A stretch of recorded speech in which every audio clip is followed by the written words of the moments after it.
Hi, I was having difficulty condensing Iddir to be able to explain in about 10 minutes.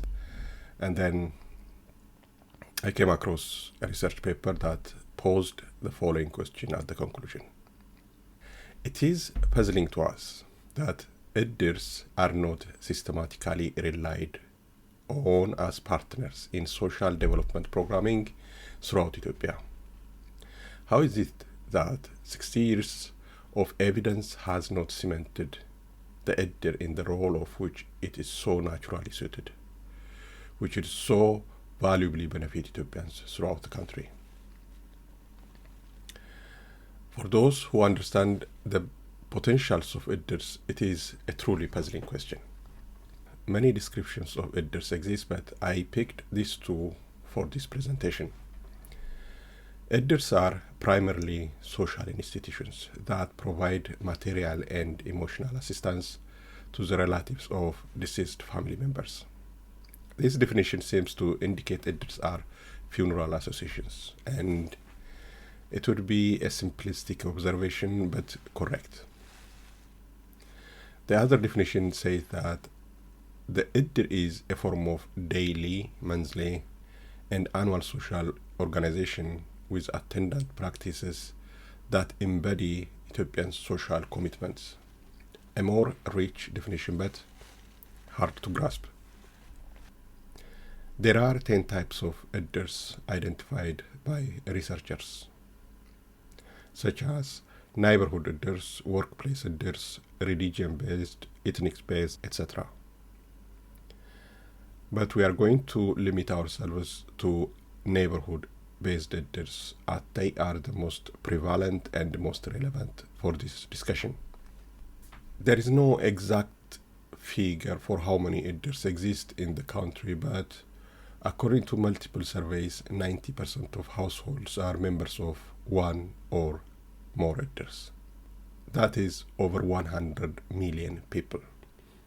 Iddirs exist not only in Ethiopia, but wherever Ethiopians are.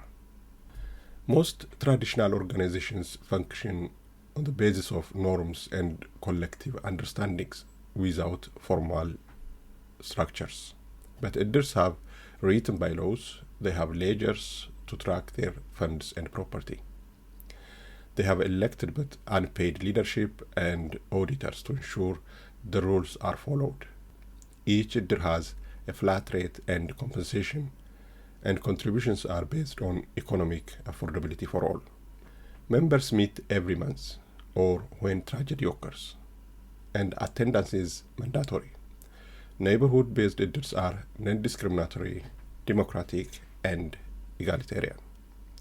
It is unusual to deny membership or service to those who default on their contribution because of economic distress. Iddirs do not receive any assistance from outside of its membership, therefore completely self-sufficient. The social arrangements, finance, and rules are such that they are self-regulating. They need very little intervention from the legal system. People can come and leave as they please. Information symmetry makes fraudulent activity impossible. For those who understand blockchain, this is a familiar form of organization. Iddirs are decentralized organizations. Let's revisit our question about how is it that 60 years of evidence has not cemented the Iddir in the role of which it is so naturally suited, which would so valuably benefit Ethiopians throughout the country. After 60 years of research and attempts by a plethora of local and international organizations, insurance companies, government efforts, the said organization could not channel their development plans, their agendas, or their resources through Iddirs. The only time Iddirs were used effectively by these organizations was in catastrophic emergencies when all formal institutions cease to function. In fact, what the researchers were wondering about was why Iddirs did not turn, act, or join centralized institutions. What Iddirs did was resist centralization, particularly neighborhood Iddirs. Iddirs did refuse to be centralized because of the fundamental difference between centralized and decentralized systems. Despite all the talk about corporate responsibility, helping the poor, etc., centralized organizations are optimized to serve profit or power.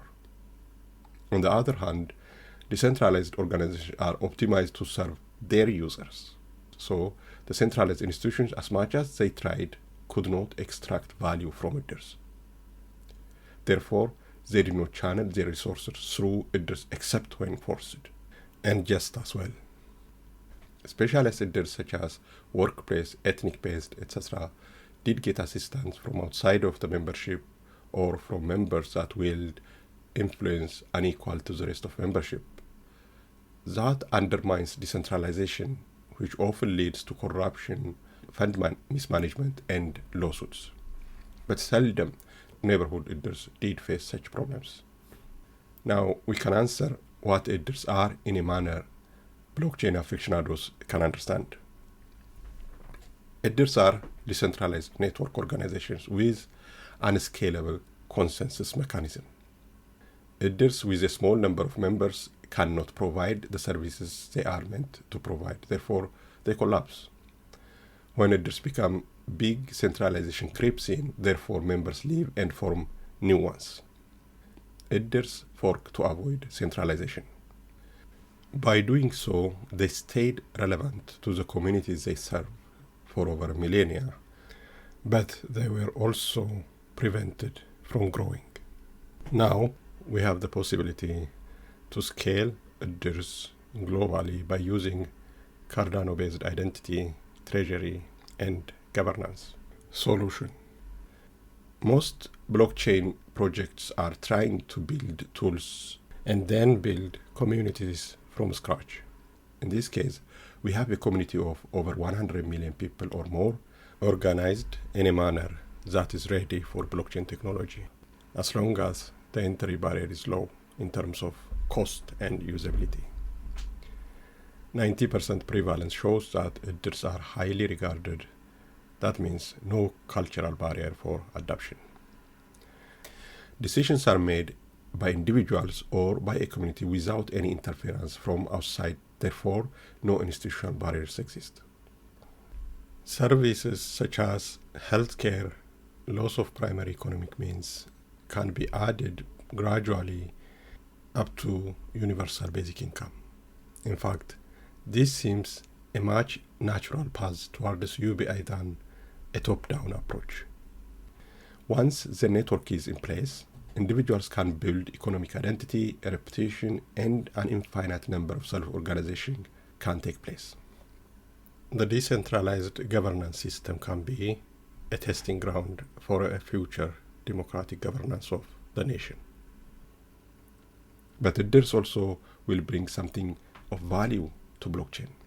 For a blockchain to be viable, to get to critical mass, to have the network effect, it is not enough to have the right consensus mechanism. They also need to have the right incentive mechanism. Often this is accomplished by issuing tokens. Iddir's incentive mechanism is the need for humans to be taken care of and to take care of fellow human beings. People become members of Iddirs for the community. 90% of prevalence or network effect was achieved without using any clever mathematics or consulting token price charts. If approved, this project covers the following catalyst challenges set for Fund 7. Nation building dApps, DAO to Cardano, seeding Cardano's grassroots DeFi, multilingual resources, lobbying for favorable legislation, global sustainable independent SPOs, disarm cyber disinformation attacks, open source developer ecosystem, scale up Cardano community hubs.